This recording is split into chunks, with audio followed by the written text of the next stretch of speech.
Hello, everybody, and welcome to the third episode of the third season of Relax, si Lord at ang mga santo ang bahala sa atin. This is JM, and now as we enter the final day in Triduum, let's all together listen to, to six readings for today, including the Exultet for today. Including the epistle for today. So now, let us focus first on the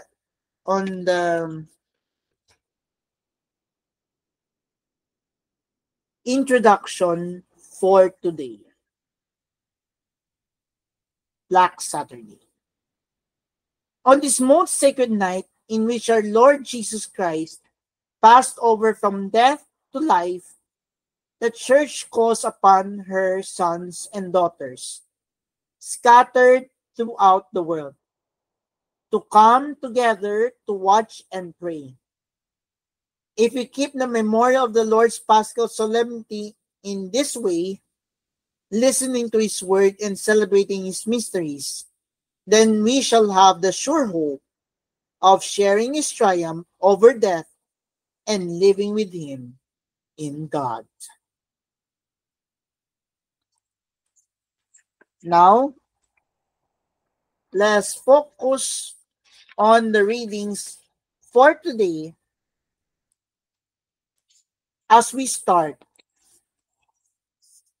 the long episode 3 of the third season of Relax, si Lord at ang mga santo ang bahala sa atin.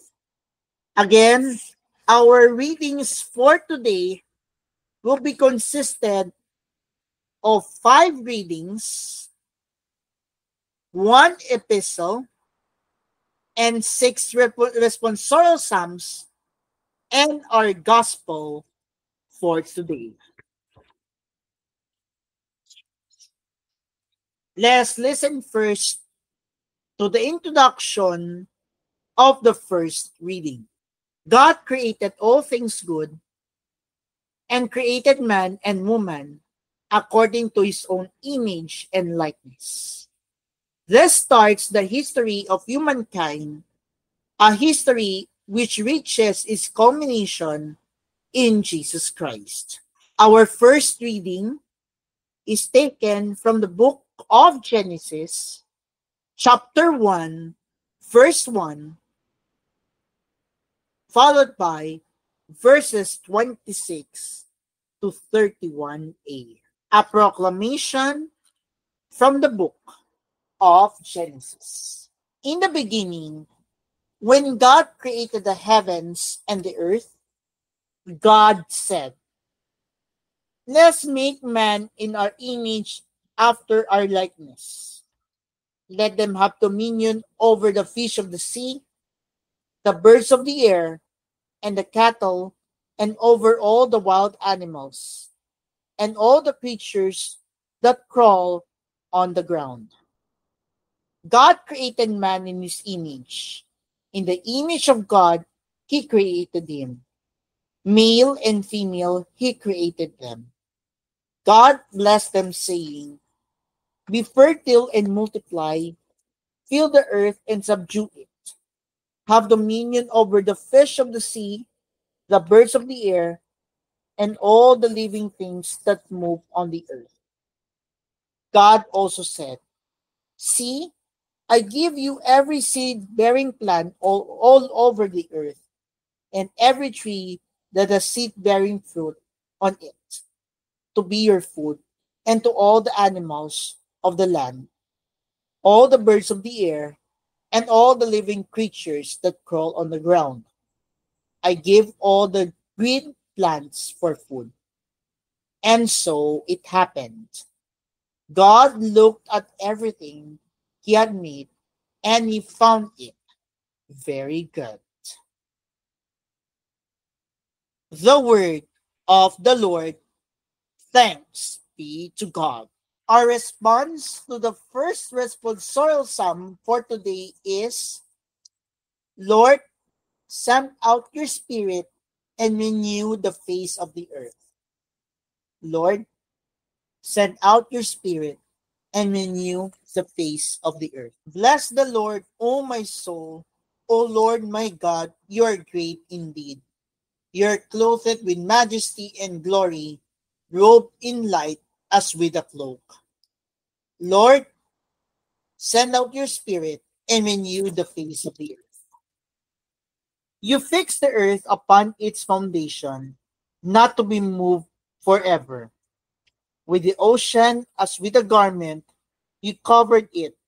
Above with the mountains, the waters stood. Lord, send out your spirit and renew the face of the earth. You send forth springs into the water courses that wind around among the mountains.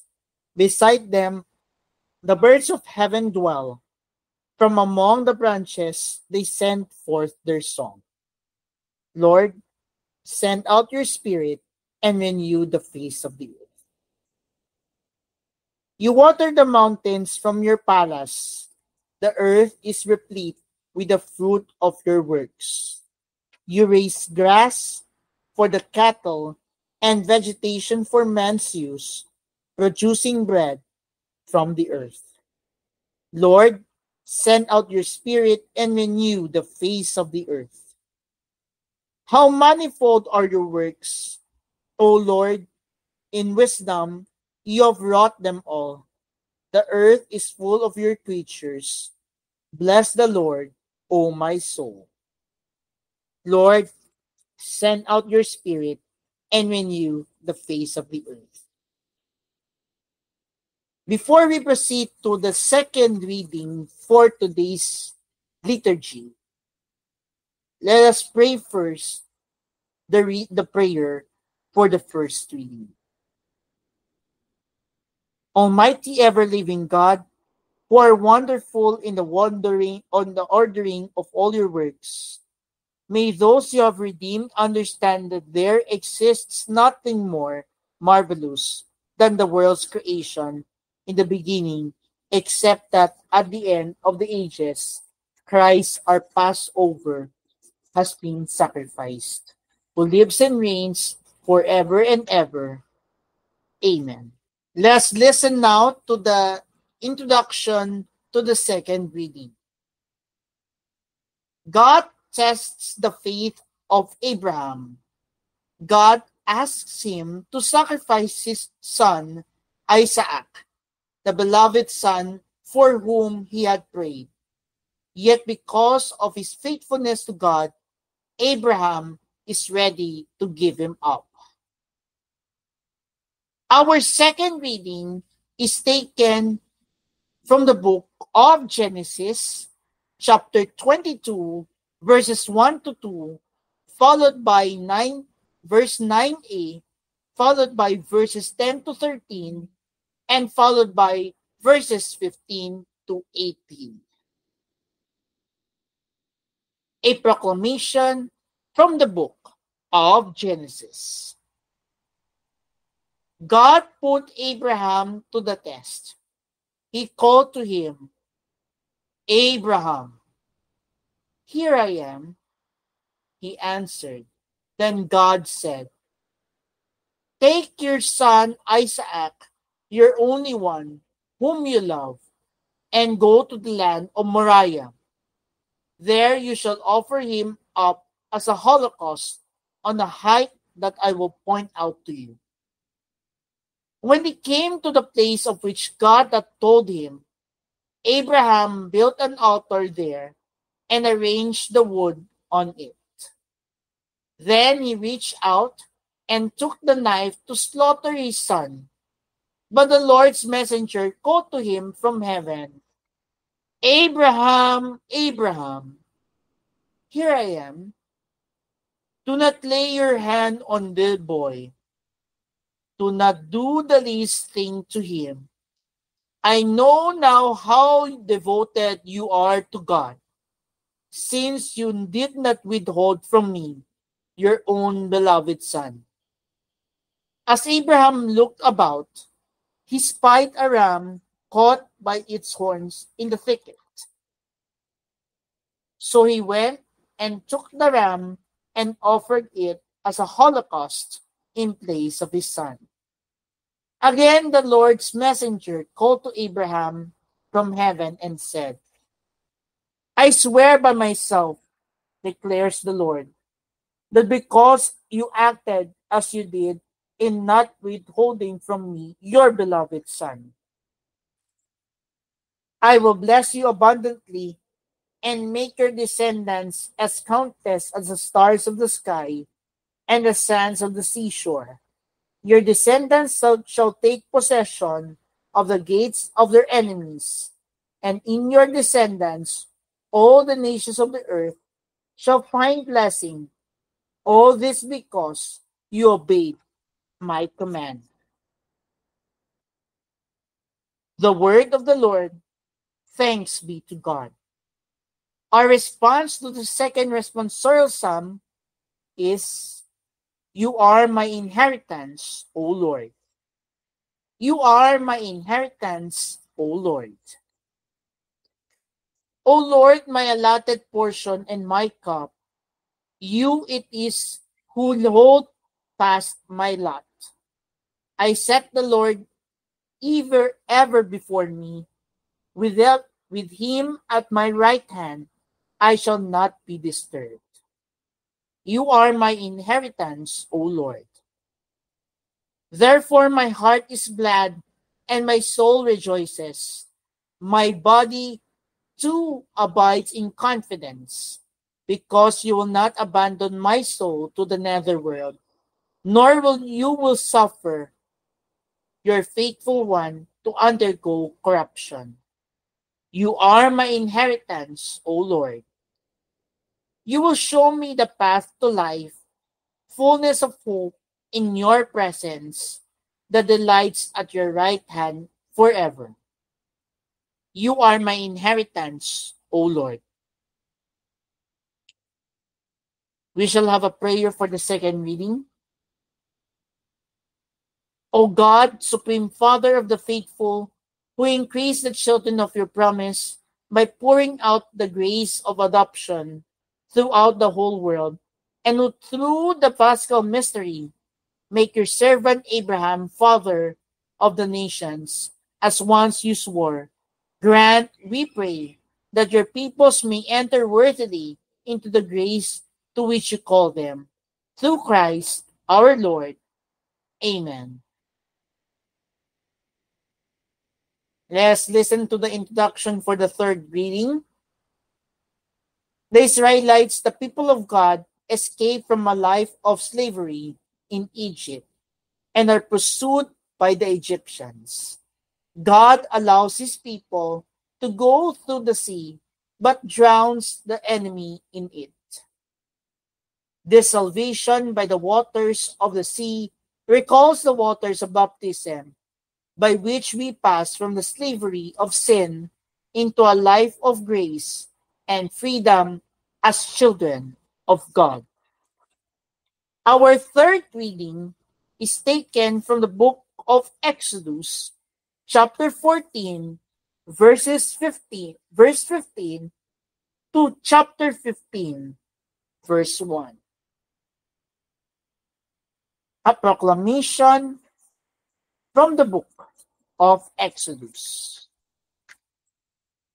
The Lord said to Moses, Why are you crying out to me? Tell the Israelites to go forward, and you lift up your staff, and with hand outstretched over the sea, split the sea in two, that the Israelites may pass through it on dry land. But I will make the Egyptians so obstinate that they will go in after them. Then I will receive glory through Pharaoh and all his army, his chariots and charioteers. The Egyptians shall know that I am the Lord, when I receive glory through Pharaoh and his chariots and charioteers. The angel of God, who had been leading Israel's camp, now moved and went around behind them. The column of cloud, also leaving the front, took up its place behind them, so that it came between the camp of the Egyptians and that of Israel. But the cloud now became dark, and thus the night passed without the rival camps coming any closer together all night long. Then Moses stretched out his hand over the sea, and the Lord swept the sea with a strong east wind throughout the night, and so turned it into dry land. When the water was thus divided, the Israelites marched into the midst of the sea on dry land, with the water like a wall to their right and to their left. The Egyptians followed in pursuit. All Pharaoh's horses and chariots and charioteers went after them right into the midst of the sea. In the night, watch just before dawn, the Lord cast through the column of the fiery cloud upon the Egyptian force a glance that threw it into a panic. And he so clogged their chariot wheels that they could hardly drive. With that, the Egyptians sounded the retreat before Israel, because the Lord was fighting for them against the Egyptians. Then the Lord said to Moses, "Stretch out your hand over the sea, that the water may flow back upon the Egyptians, upon their chariots and their charioteers." So Moses stretched out his hand over the sea, and at dawn the sea flowed back to its normal depth. The Egyptians were fleeing head on toward the sea, when the Lord hurled them into its midst. As the water flowed back, it covered the chariots and the charioteers of Pharaoh's whole army, which had followed the Israelites into the sea. Not a single one of them escaped, but the Israelites has marched on dry land through the midst of the sea, with the water like a well to their right and to their left. Thus the Lord saved Israel on that day from the power of the Egyptians. When Israel saw the Egyptians lying dead on the seashore, and behold the great power that the Lord has shown against the Egyptians, they feared the Lord and believed in him and in his servant Moses. Then Moses and the Israelites sang this song to the Lord: "I will sing to the Lord, for he is gloriously triumphant. Horse and chariot he has cast into the sea." The word of the Lord. Thanks be to God.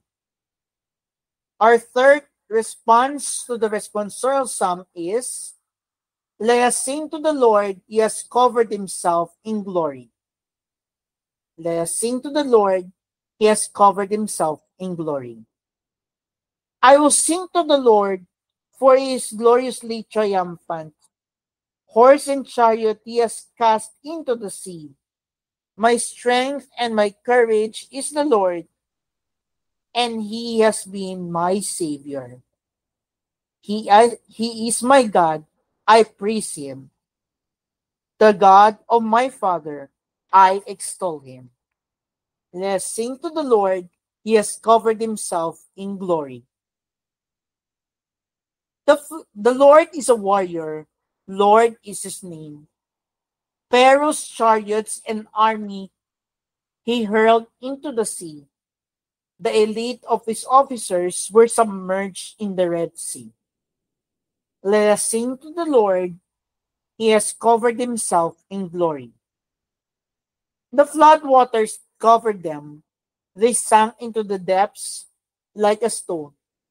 Your right hand, O Lord, magnificent in power, your right hand, O Lord, has shattered the enemy. Let us sing to the Lord. He has covered himself in glory. You brought in the people you redeemed and planted them on the mountain of your inheritance, the place where you made your seat, O Lord, the sanctuary, Lord, which your hands established. The Lord shall reign forever and ever. Let us sing to the Lord. He has covered himself in glory. Let's have a prayer for the third reading. O God, whose ancient wonders remain undimmed in splendor even in our day, for what you once bestowed on a single people, freeing them from Pharaoh's persecution by the power of your right hand. Now you bring about us the salvation of the nations through the waters of rebirth. Grant, we pray, that the whole world may become children of Abraham and inherit the dignity of Israel's birthright through Christ our Lord. Amen. Our fourth reading's introduction.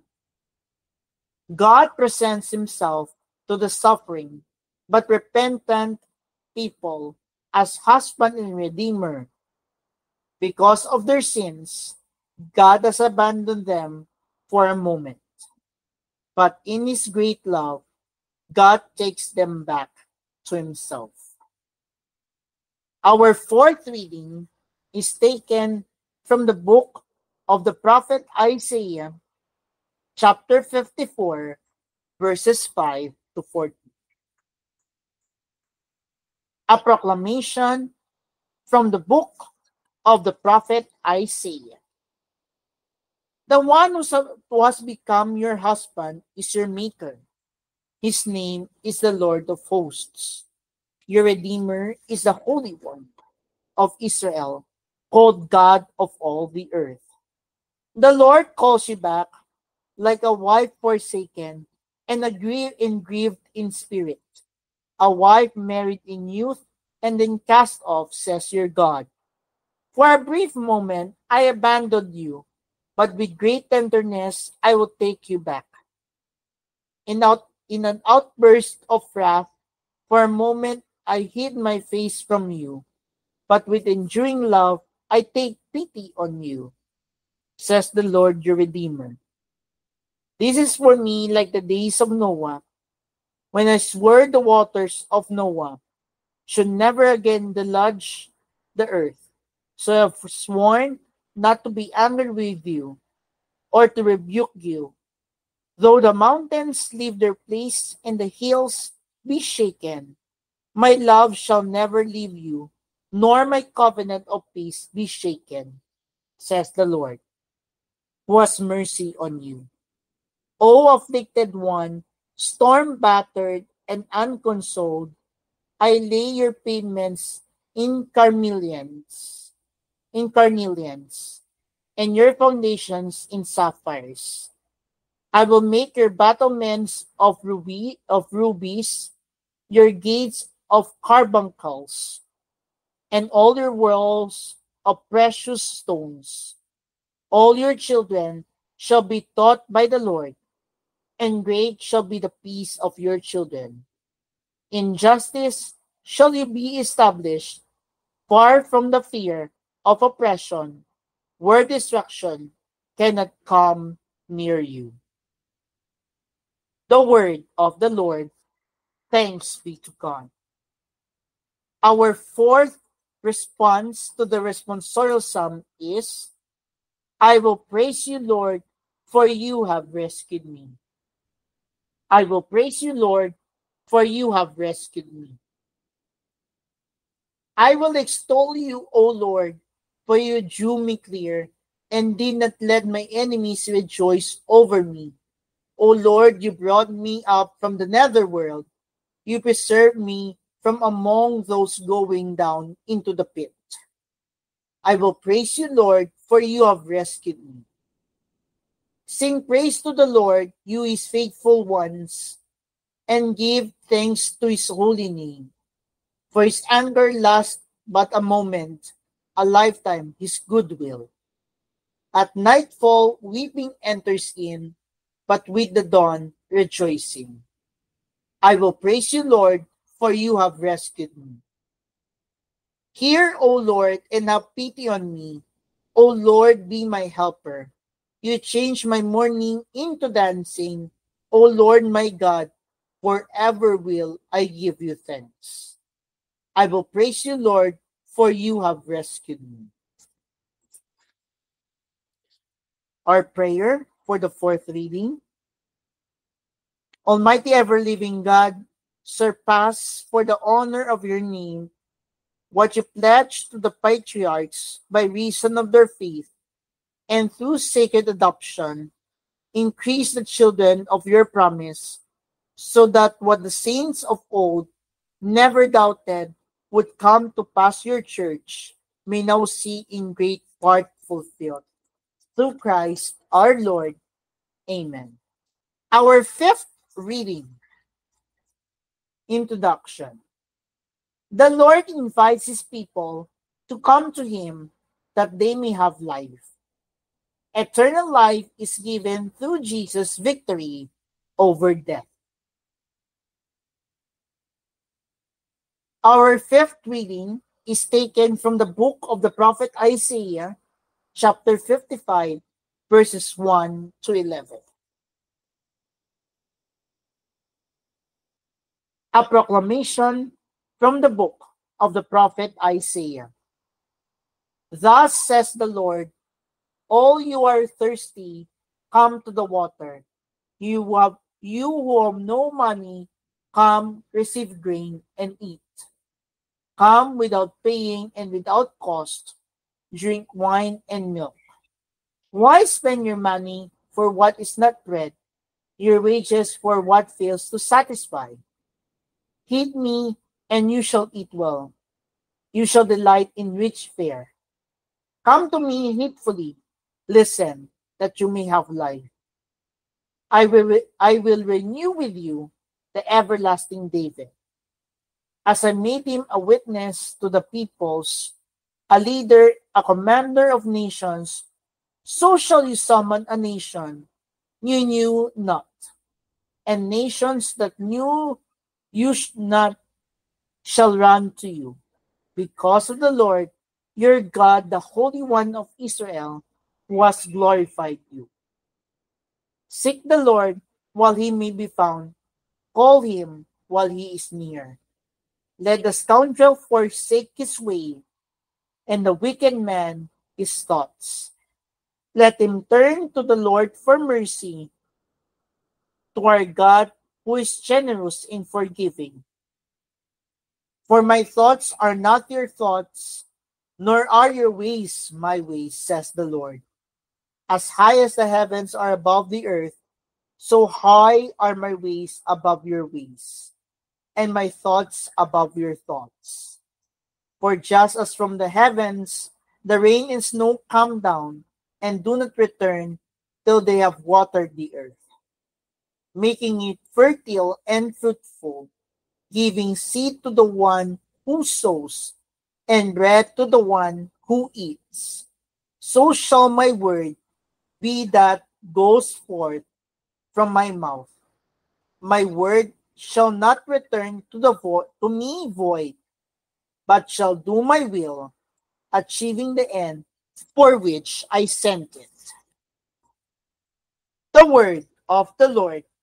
Thanks be to God. Our fifth response to the responsorial psalm is, you will draw water joyfully from the springs of salvation. You will draw water joyfully from the springs of salvation. God indeed is my Savior. I am confident and unafraid. My strength and my courage is the Lord, and he has been my Savior. With joy you will draw water at the fountain of salvation. You will draw water joyfully from the springs of salvation. Give thanks to the Lord, acclaim his name. among the nations, make known his deeds. Proclaim how exalted is his name. You will draw water joyfully from the springs of salvation. Sing praise to the Lord for his glorious achievement, and let this be known throughout all the earth. Shout with exultation, O city of Zion, for great in your midst is the Holy One of Israel. You will draw water joyfully from the springs of salvation. Our final prayer before we listen to the epistle and the gospel for today. O God, who make this most sacred night radiant with the glory of the Lord's resurrection, stir up in your church a spirit of adoption, so that renewed in body and mind, we may render you undivided service. Through our Lord Jesus Christ, your Son, who lives and reigns with you in the unity of the Holy Spirit, God, forever and ever. Almighty ever-living God, sole hope of the world, who by the preaching of your prophets unveiled the mysteries of this present age, graciously increase the longing of your people, for only at the prompting of your grace do the faithful progress in any kind of virtue. Through Christ our Lord. Amen. Now that the Lord has been resurrected, let us now listen to the epistle, and is taken from the letter of St. Paul to the Romans, chapter 6, verses 3 to 11. But first, let's listen to the introduction. Paul encourages the Christians who were baptized into Christ to die to their own sinful selves and to rise to a new life in Him. A proclamation from the letter of St. Paul to the Romans. Brothers and sisters, are you unaware that we who were baptized into Christ Jesus were baptized into his death? We were indeed buried with him through baptism into death, so that just as Christ was raised from the dead by the glory of the Father, we too might live in newness of life. For if we have grown into union with him through a death like his, we shall also be united with him in the resurrection. We know that our own self was crucified by him, so that our sinful body might be done away with, that we might no longer be in slavery to sin, for a dead person has been absolved from sin. If then we have died with Christ, we believe that we shall also live with him. We know that Christ, raised from the dead, dies no more. Death no longer has power over him. As through his death, he died to sin once and for all. As through his life, he lives for God. Consequently, you too must think of yourselves as being dead to sin and living for God in Christ Jesus. The word of the Lord. Thanks be to God. Our final responsorial psalm, or our final response to the responsorial psalm for today, is Alleluia, Alleluia, Alleluia. Alleluia, Alleluia, Alleluia. Give thanks to the Lord, for he is good, for his mercy endures forever. Let the house of Israel say, his mercy endures forever. Alleluia, Alleluia, alleluia. The right hand of the Lord has struck with power. The right hand of the Lord is exalted. I shall not die, but live, and declare the works of the Lord. Alleluia, alleluia, alleluia. The stone which the builders rejected has become the cornerstone. By the Lord has this been done. It is wonderful in our eyes. Alleluia, alleluia, alleluia. Now let's listen to the resurrection gospel, and it is taken from Luke chapter 24, verses 1 to 12. The Lord be with you and with your spirit. A proclamation from the Holy Gospel according to St. Luke. Glory to you, O Lord. At daybreak on the first day of the week, the women who had come from Galilee with Jesus took the spices they had prepared and went to the tomb.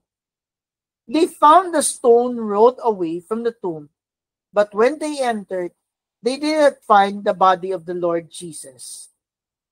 While they were puzzling over this, behold, two men in dazzling garments appeared to them. They were terrified and bowed their faces to the ground. They said to them, "Why do you seek the living one among the dead? He is not here, but he has been raised. Remember what he has said to you while he was still in Galilee, that the Son of Man must be handed over to sinners and be crucified and rise on the third day." And they remembered these words. Then they returned from the tomb and announced all these things to the 11 and to all the others. The women were Mary Magdalene, Joanna, and Mary, the mother of James. The others who accompanied them also told this to the apostles, but their story seemed like nonsense, and they did not believe him. But Peter got up and ran to the tomb, bent down, and saw the burial clothes alone. Then he went home amazed at what had happened. My fellow Catholics, my dear brothers and sisters, my fellow relaxers, this is the good news of our salvation. Praise to you, Lord Jesus Christ. Happy Easter to everybody. Now let's listen to the readings for today, or the reflection for today on the readings about the Easter Vigil. But first, let us observe what is the Easter Vigil. The Easter Vigil, often called the mother of all vigils, is the most important liturgy of the Christian year, particularly in Catholic, Lutheran, and Anglican traditions. Held on Holy Saturday night, it marks the transition from Lent to Easter, celebrating the resurrection of Jesus Christ. The service starts in darkness, symbolizing the world's anticipation, and includes the service of light, where a new fire is lit and the paschal candle is blessed, representing Christ's light. It features readings from both Old and New Testaments, reflecting on salvation history, and often includes baptisms or renewal of baptismal promise, culminating in the Eucharist, which celebrates new life in Christ. The readings provided offer a journey through salvation history. The first reading describes God's creation, declaring it good, while the first responsorial psalm praising God's wisdom and provision. The second reading recounts Abraham's faith in God's promise, echoed by the second responsorial psalm affirming trust. The third reading, with the third responsorial psalm, depicts liberation at the Red Sea, mirroring baptismal renewal. The fourth reading and fifth reading, together with the fourth and fifth responsorial psalm, promise restoration and joy. The epistle connects baptism to dying and rising with Christ. And the sixth responsorial psalm, with its cornerstone imagery, points to Christ's resurrection, confirmed in our gospel for today, where women find the empty tomb. These readings weave a tapestry of God's mercy from creation to redemption, inviting us into new life through Christ. The Easter Vigil is a cornerstone of Christian liturgy, particularly within Catholic, Lutheran, and Anglican traditions. This liturgy, often referred to as the mother of all vigils, is the most significant celebration of the year, marking the resurrection of Jesus Christ and in that transition from Lent to Easter. It is held in the hours of darkness, beginning after nightfall and ending before daybreak on Easter Sunday, emphasizing its unique character as the first official celebration of the resurrection. Let's have a reflection or the meditation according to the Anawim way. Today, we go in spirit to the tomb of the dead Jesus Christ. Sorry about that. Okay, let's go back. The readings provided for today offer a comprehensive narrative of salvation history, each complemented by responsorial psalms that echo and expand on their themes. The first reading, taken from the book of Genesis, chapter 1, verse 1, followed by verses 26 to 31a, summarizes that God's creation, declaring it very good, focusing on humanity's role. And the connection to that on the responsorial psalm is that it is about creation, God's wisdom, and provision.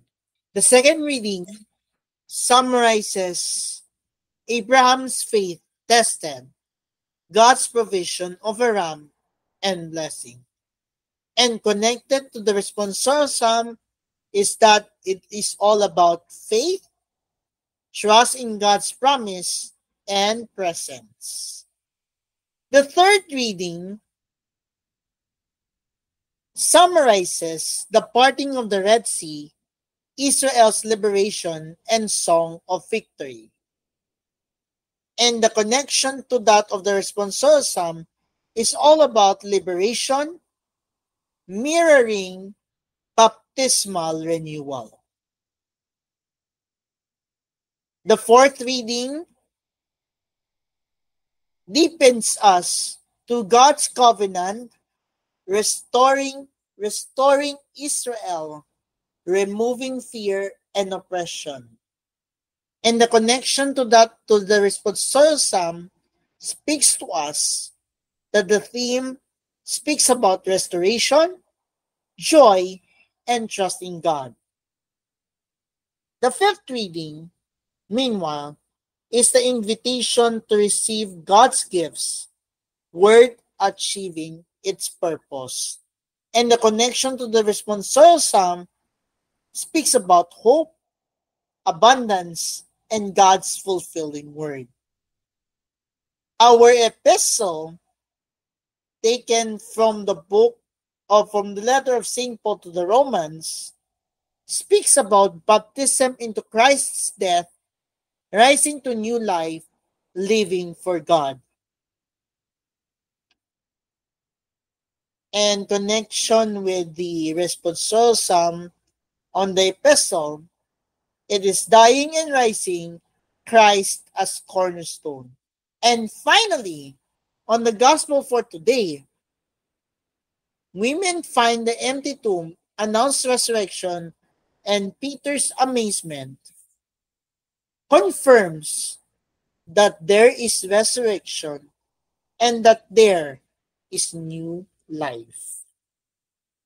Each reading builds on the previous, tracing God's plan from creation for the first reading to redemption in the gospel. The first reading highlights God's good creation with the first responsorial psalm praising the earth's abundance, such as, "You made the grass grow for the cattle and plants for people's work." The second reading shows Abraham's faith with God's provision of a ram, echoed by the second responsorial psalm, "Trust." "I set the Lord ever before me, with him at my right hand, I shall not be disturbed." The third reading, depicting the Red Sea crossing, symbolizes liberation. With third responsorial psalm song, "The Lord is my strength and my song, and he has become my salvation." The fourth and fifth readings promises restoration, with the fourth and fifth responsorial psalms expressing joy, such as, "You changed my mourning into dancing." The epistle connects baptism to Christ's death and resurrection. We were indeed buried with him through baptism into death, so that we might too live in the newness of life. With the epistle's responsorial psalm, cornerstone, the stone of the builders rejected, has become the cornerstone, interpreted as Christ.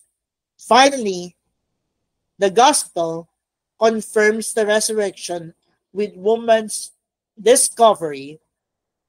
"Why do you seek the living one among the dead?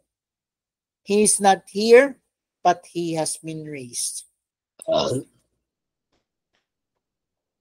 In summary, these readings and psalms weave a narration of God's consistent plan from creation to redemption, emphasizing themes of light, liberation, and new life. The Easter Vigil structure, beginning in darkness and moving to light, mirrors this journey.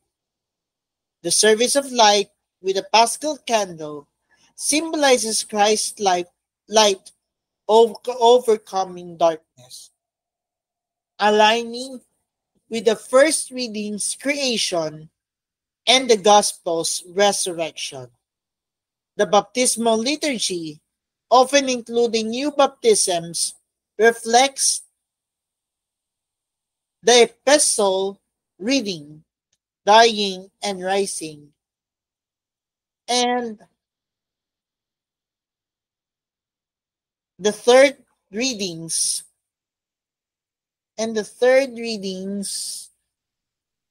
liberation, with water symbolizing passage from death to life. In conclusion, the Easter Vigil is a profound celebration reflecting on salvation history through its readings and psalms, inviting believers into the light of Christ's resurrection. It is a time to renew faith, celebrate liberation, and embrace new life, echoing the journey from creation to redemption. And that we conclude our third episode of the third season of Relax, si Lord at the mga santo ang bahala sa atin. We hope you have a wonderful Easter season ahead. And this is JM reminding everyone that we must be in the light as Christ has been resurrected. God bless and happy Easter.